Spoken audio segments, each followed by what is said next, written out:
भाइयों बहनों, अस्सलाम वालेकुम। यूट्यूब चैनल राज टीवी इंडिया के अंदर आपका इस्तकबाल है। आज हमारे इस बूंदी शहर के अंदर हमारी टीम जिस दौलत खाने पर आई हुई है वो है काजी गुलाम गौस साहब। बूंदी शहर काजी गुलाम गौस साहब, शहर काजी मौलाना गुलाम गौस साहब के दौलत खाने पर हाजिर है। और आज यौम आशूरा का दिन है, मुहर्रम की 10वीं तारीख है। बड़ा गम का दिन है। इस्लाम की हिस्ट्री में न तो ऐसा गम का दिन आया होगा और न कभी आएगा ता क़यामत। तो अब मैं ज़्यादा भूमिका नहीं बांधूंगा और सीधा आपको हमारे हजरत मौलाना गुलाम गौस साहब शहर काजी साहब की तरफ लेके आता हूँ। अस्सलाम वालेकुम हजरत। वालेकुम सलाम। आपके लबे मुबारक से सबसे पहले हमारे दूर दराज के देखने वाले भाई बहनों को आपके लबे मुबारक से आपका छोटा सा तारुफ दे दीजिए। मैं बूंदी शहर काजी मौलाना गुलाम गौस। आज यौम आशूरा का दिन है, तो आपकी तरफ से कौम मुस्लिम को और मैं तो कहता हूँ पूरी मखलूक को क्या पैगाम है और आज की क्या हिस्ट्री है, तफसील से बताएं सर। शहीद हुसैन असल में मरगे यजीद है। इस्लाम जिंदा होता है करबला के बाद। अर्श का तारा, जन्नत का चांद, अर्श का तारा हुसैन है। जन्नत का चांद, अर्श का तारा हुसैन है। डूबे न कभी वो सितारा हुसैन है। वाह। शहादत तो देखिए ज़ोहरा की लाल की, हर कौम कह रही है हमारा हुसैन है जी। ये हज़रत इमाम हुसैन अलैहि मक़ाम रज़ा अन्हु के उसमें आज यौम आशूरा मुहर्रम की 10 तारीख को आप जाम शहादत नोश फरमाई बहत्तर साहब साथ में।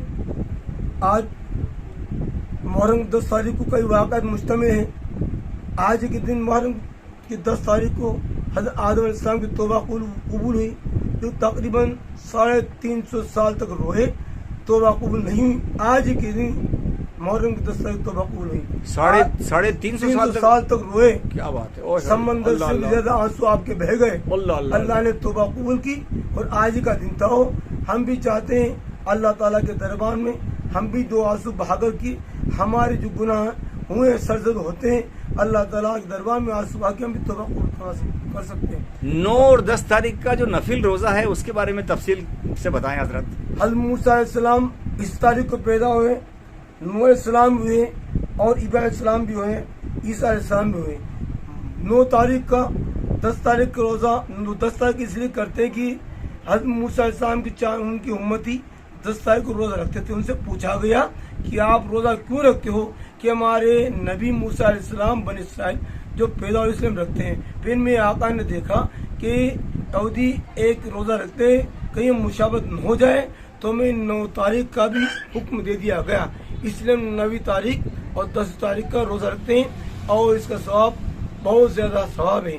पंजन पाक से मोहब्बत करना यूँ समझो एक इबादत में शामिल है। पंजन पाक में हमारे आका हैं और हज़रत अली हैं, हज़रत इमाम हुसैन हैं, हज़रत अली हैं, हज़रत फातिमा ज़हरा हैं, हज़रत इमाम हुसैन हैं, हज़रत इमाम हसन हैं। इस तरीके से पंजतन पाक की मोहब्बत हमारी इबादत में शामिल है। तो ये कूफा के अंदर हजारों खत भेज के उनको बुलाया किस लिए था? वो इसलिए बुलाया कि हम आपकी बेइज्जत कर लेंगे। ये धोखे से आपको बुलाया गया और हक और बातिल की जंग थी और मार के करबला भी कहा जाता है। हक और बातिल की जंग के अंदर आपने हिम्मत नहीं आ रही, अल्लाह ताला की जानिब से आपको हुक्म हो गया।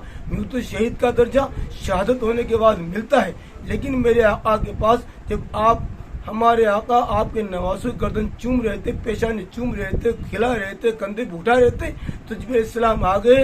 या रसूलल्लाह सलाम, आपको सलाम अल्लाह ताला अर्ज करता है, आप जिसको चूम रहे आपके नवासे शहीद किए जाएंगे। मालूम हुआ कि पहले शहादत का दर्जा मिल चुका था। आपने फरमाया कि भाई शहीद कहाँ होंगे, कौन शहीद करेंगे, कि आपकी उम्मती अल्लाह के चाहने वाले, आपके नमाज पीछे नमाज पढ़ने वाले वही कौम होगी जो आपकी नमाज शहीद करेंगे। आप जानते हैं, मैं आपको कुछ इसकी पुष्ट बताता चलूं। राइट। हज़रत अब्दुल मनाफ एक शख्स था, इनके यहाँ जुड़वा 2 बच्चे पैदा हुए, जुड़वा जिनकी पुष्ट जुड़ी हुई थी। एक का नाम था बनी हाशम, एक का नाम था बनी उमैया। अब मालूम हुआ कि इनको जुदा किया जाए, कुछ बड़े हो गए थे, आपस में इनका टकराव होती, वो इधर चले तो उधर चले, इधर खींचे तो उधर चले। मालूम नुजूम से पूछा गया कि एक बच जाएगा, एक इंतकाल कर जाएगा। तो आपकी पुश्त तलवार के जरिए जुदा की गई तो तकरीबन आप दोनों हयात में रहे।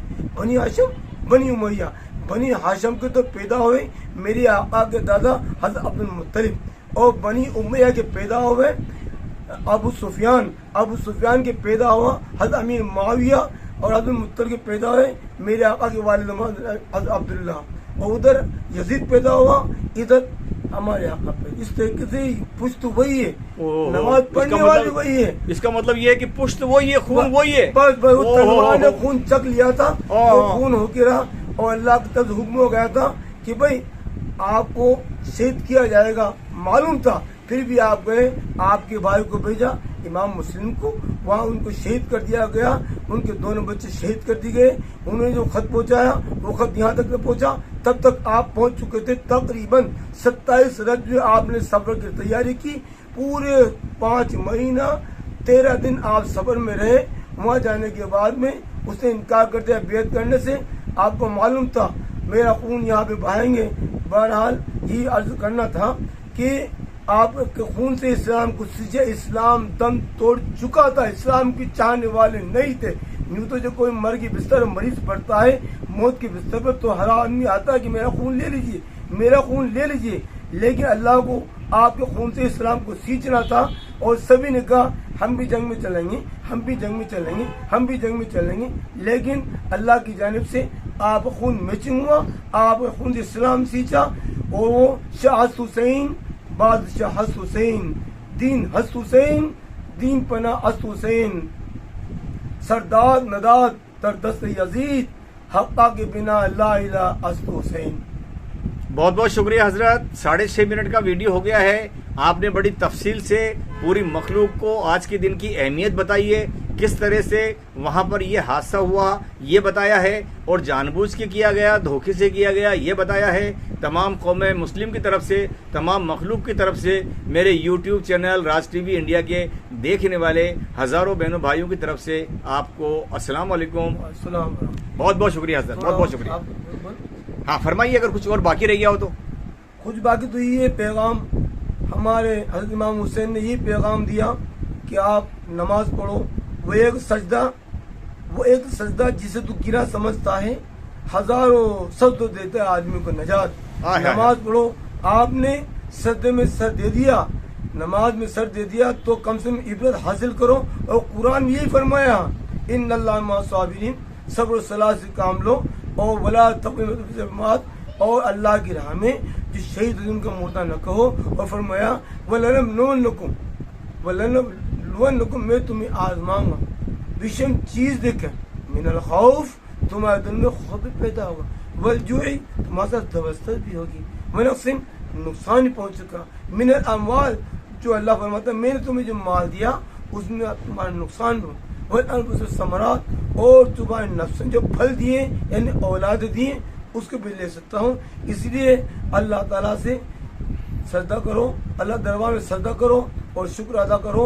और आज के दिन रोज़ा रखो, रोज़ादार के अल्लाह ताला हर दुआ को मकबूल फरमाता है। अस्सलाम वालेकुम। ये शरबत सबील और हलीम और दलीम जो लोग खिलाते हैं और सवाब कमाते हैं, ज़रा सा 2 लफ्ज़ इसके बारे में भी। मेरे आका के परिवार, हमारे आका के नवासों के लिए पानी पे पहराबंदी कर दी, मेरे फराद पे पाबंदी लगा दी।